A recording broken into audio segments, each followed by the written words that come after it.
नमस्कार स्टूडेंट्स, मैं doctor Swati Soni government college Sumerpur से। आज अपन पढ़ेंगे बीएससी सेकेंड ईयर का टॉपिक थर्मोडायनामिक्स यानी कि ऊष्मा गतिकी। इसमें अपन देखेंगे ऊष्मा का ट्रांसफ़र किस तरीके से होता है और वो कार्य में किस तरीके से बदलती है और किस तरीके से ऊष्मा की गति होती है, कैसे एक रूप से दूसरे रूप में बदलती है और किस तरीके से उसमें ऊष्मा के फलन ज्ञात किए जाते हैं। तो पहले देख लीजिए कि थर्मोडायनामिक्स की परिभाषा क्या होती है।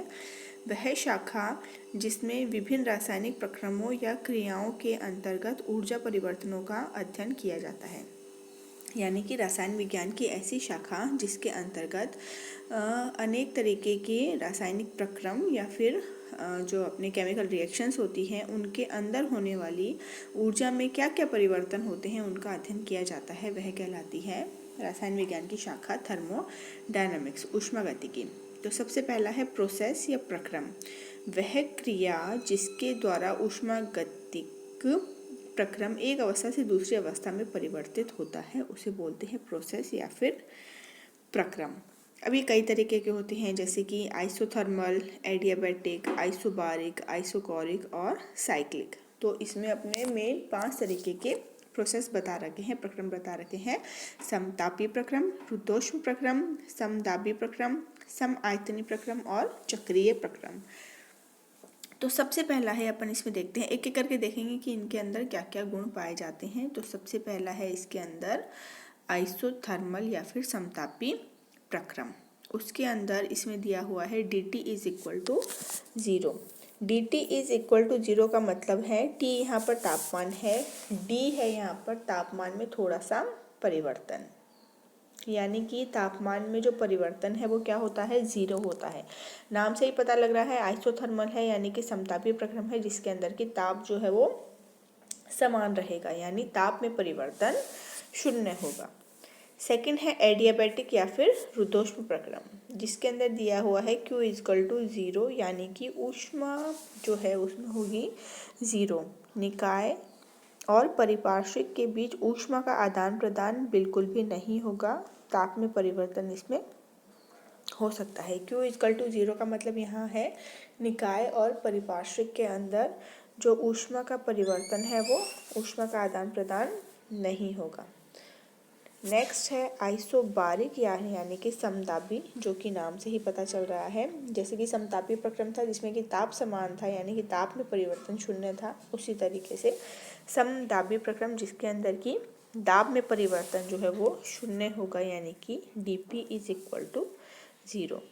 नेक्स्ट है आइसोकोरिक यानी कि समआयतनी प्रक्रम, जिसके अंदर होगा dV इज इक्वल टू 0, यानी कि आयतन में परिवर्तन 0 होगा। और लास्ट है अपने पास चक्रीय प्रक्रम या फिर साइक्लिक प्रोसेस, जिसके अंदर प्रक्रम में निकाय विभिन्न परिवर्तनों से गुजरता हुआ पुनः अपनी प्रारंभिक अवस्था में लौट जाता है, यानी कि जिस पॉइंट से शुरू किया था अपन ने लास्ट में उसी पॉइंट पर पहुंच जाते हैं, वो होता है आपके चक्रीय प्रक्रम या साइक्लिक प्रोसेस। उसके बाद है रिवर्सिबल और इरिवर्सिबल, 2 तरीके के प्रोसेस और होते हैं जो किसी भी इन 5 में से किसी भी तरीके के हो सकते हैं। तो मेनली उनको कितने भागों में बांटा गया है, 2 भागों में, उत्क्रमणीय और अनुत्क्रमणीय प्रक्रम। मैंने आपको पहले भी बताया था, अगर किन्हीं भी 2 चीज़ों में अंतर ज्ञात करना होता है तो आप केवल एक चीज़ का ही अंतर, एक चीज़ के ही गुण याद कीजिए और सेकंड वाला उसका बिल्कुल रिवर्स होगा। यदि आप दोनों करते हैं तो क्या होगा, आपके कन्फ्यूज़न क्रिएट होती है। तो पहला है इसमें रिवर्सिबल यानी कि उत्क्रमणीय प्रक्रम। इसके अंदर बताया गया है यदि किसी प्रक्रम को चलाने वाला बल उसके विरुद्ध लगने वाले बल से अनंत सूक्ष्म अधिक होता है और निकाय अपने समपारिपार्श्विक से साम्य में होता है, तो उसे क्या कहते हैं, उत्क्रमणीय प्रक्रम। यह बहुत ही स्लो प्रोसेस होता है, ये आदर्श प्रक्रम होता है, काल्पनिक होता है और सैद्धांतिक होता है। काल्पनिक होता है यानी कि उत्क्रमणीय प्रक्रम, पूर्ण तरीके से उत्क्रमणीय प्रक्रम प्राप्त करना क्या है, असंभव है, ये केवल काल्पनिक ही हो सकता है। तो इसी तरीके से अगर अपन इरिवर्सिबल में देखें, अनुक्रमण प्रक्रम में देखें तो क्या हो जाएगा, यदि किसी प्रक्रम को चलाने वाले बल और उसके विरुद्ध लगने वाले बल में सूक्ष्म अधिक हो तो निकाय अपने संपारिपार्श्विक से क्या होगा, साम्य स्थापित नहीं करेगा। ये एक तरीके से फास्ट प्रोसेस होगा, आदर्श नहीं होगा, यानी कि अनादर्श होगा, वास्तविक प्रक्रम होगा और सैद्धांतिक नहीं होगा।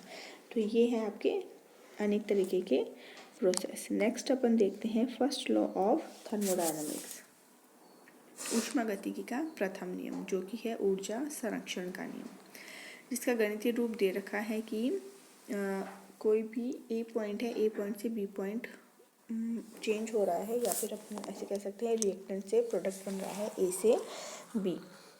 तो कि माना कि निकाय क्या है, क्यों ऊष्मा जो है आपके अवशोषित करती है।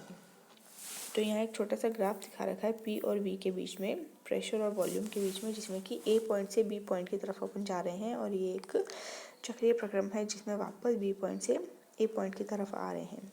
ए से बी की तरफ जाने में फर्स्ट जो है आपके वो पथ है, और सेकंड पाथ क्या है, बी से ए की तरफ जाने में। तो अगर इसके अंदर है कि ए से बी तक जाने में क्या हो रही है, क्यों ऊष्मा अवशोषित हो रही है, तो डेल्टा ई क्या होगी, आंतरिक ऊष्मा क्या होगी, ई बी माइनस ई ए, यानी कि बी में जो ऊर्जा व्याप्त है उसमें से अगर अपन ए की ऊर्जा निकाल देंगे तो क्या हो जाएगा, दोनों का अंतर आएगा, यानी कि आंतरिक ऊर्जा।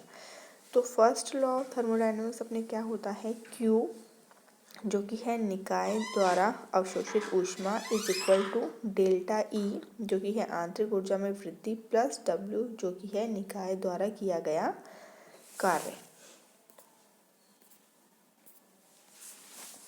ठीक है, तो क्या हो जाएगा, Q equal to delta E plus W. ये है आपके फर्स्ट लॉ ऑफ थर्मोडायनेमिक्स, यानी कि निकाय द्वारा अवशोषित ऊष्मा किसके बराबर होती है, आंतरिक ऊर्जा में वृद्धि और निकाय द्वारा किए गए कार्य के बराबर होती है।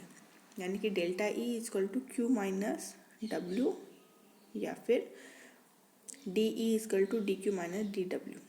ठीक है, तो मेन अपना फर्स्ट लॉ क्या है, delta E equal to Q minus W, यानी कि आंतरिक ऊर्जा में वृद्धि किसके बराबर होगी, निकाय द्वारा अवशोषित ऊष्मा में से क्या निकाल देंगे, अगर अपन निकाय द्वारा किया गया कार्य निकाल देंगे तो अपने पास क्या आएगा, फर्स्ट लॉ ऑफ थर्मोडायनेमिक्स। फिर इसमें आता है आंतरिक ऊर्जा क्या होती है। आंतरिक ऊर्जा को अपन कैपिटल ई से डिनोट करते हैं, या फिर अपन यू से भी डिनोट कर सकते हैं, जो कि होता है स्टेट फंक्शन, यानी कि अवस्था फलन, और एक तरीके का एक्सटेंसिव प्रॉपर्टी होती है, मात्रात्मक गुण होता है। अब जो अपने पास आंतरिक ऊर्जा है कैपिटल ई है, ये इक्वल है अनेक तरीके की एनर्जी के योग के बराबर होती है, जो कि है आपने गतिज ऊर्जा, घूर्णन ऊर्जा, कंपन ऊर्जा, बॉन्ड एनर्जी, अंतराण्विक बल और इलेक्ट्रॉनिक ऊर्जा के बराबर, जो कि अपन अलग अलग ई से डिनोट करते हैं। यानी कि ई टी हो गई आपके गतिज ऊर्जा, यानी कि ट्रांसफर एनर्जी, ई आर हो गई घूर्णन ऊर्जा यानी कि रोटेशनल एनर्जी, ई वी हो गई कंपन ऊर्जा वाइब्रेशनल एनर्जी, ई बी हो गई बॉन्डिंग एनर्जी, वी टी हो गई आंतरिक अंतःक्रिया ऊर्जा, अंतराण्विक क्रिया ऊर्जा, ई हो गई आपकी इलेक्ट्रॉनिक एनर्जी। ठीक है, तो आंतरिक ऊर्जा अनेक तरीके की ऊर्जाओं के योग के बराबर होता है, जिसमें कि घूर्णन, कंपन, गतिज ऊर्जा सभी आ जाती हैं। नेक्स्ट है एच, यानी कि एंथैल्पी। एंथैल्पी होती है H is equal to E plus P W, P V sorry, E plus P V. ठीक है, ये होती है स्थिर दाब पर और खुले तंत्र की होती है, इसलिए ई की जगह एच यूज किया जाता है। तो अगर इसको अपन परिवर्तन में देखें तो H equal to E plus P V को अपन लिखेंगे delta H is equal to delta E minus P delta V. ठीक है, यानी कि जैसे अपने पास दो स्थिति है, स्थिति एक और स्थिति दो, तो स्थिति दो में से अगर स्थिति एक की एंथैल्पी घटाएंगे तो अपने पास क्या आ जाएगी, डेल्टा ई, यानी कि एंथैल्पी में परिवर्तन। इसके बाद आता है Joule Thomson experiment, Joule Thomson प्रभाव, जिसका कि जूल थॉमसन कॉफिशिएंट वगैरह भी इसमें देखा जाता है। तो आज अपन ने देखा कि थर्मोडायनेमिक होती क्या है, रसायन विज्ञान की ऐसी शाखा जिसके अंदर किसी भी रासायनिक ऊर्जा में होने वाले ऊर्जा के परिवर्तन का अध्ययन किया जाता है। और इसमें अपन ने देखे प्रोसेस यानी कि अलग अलग तरीके के प्रक्रम, जैसे कि समदाबी, समतापी, समआयतनी, रुद्धोष्म और चक्रीय प्रक्रम, आइसोथर्मल, एडियाबैटिक, आइसोबारिक, आइसोकोरिक और साइक्लिक प्रोसेस। और फिर अपन ने देखा रिवर्सिबल और इरिवर्सिबल प्रोसेस। और उसके बाद अपन ने देखा फर्स्ट लॉ ऑफ थर्मोडायनेमिक्स, जिसमें अपन ने क्यू, ई और एच को पढ़ा। क्यू यानी कि अवशोषित ऊष्मा, ई यानी कि आंतरिक ऊर्जा और एच यानी कि एंथैल्पी। ठीक है, नेक्स्ट अपन पढ़ेंगे Joule Thomson effect. Thank you.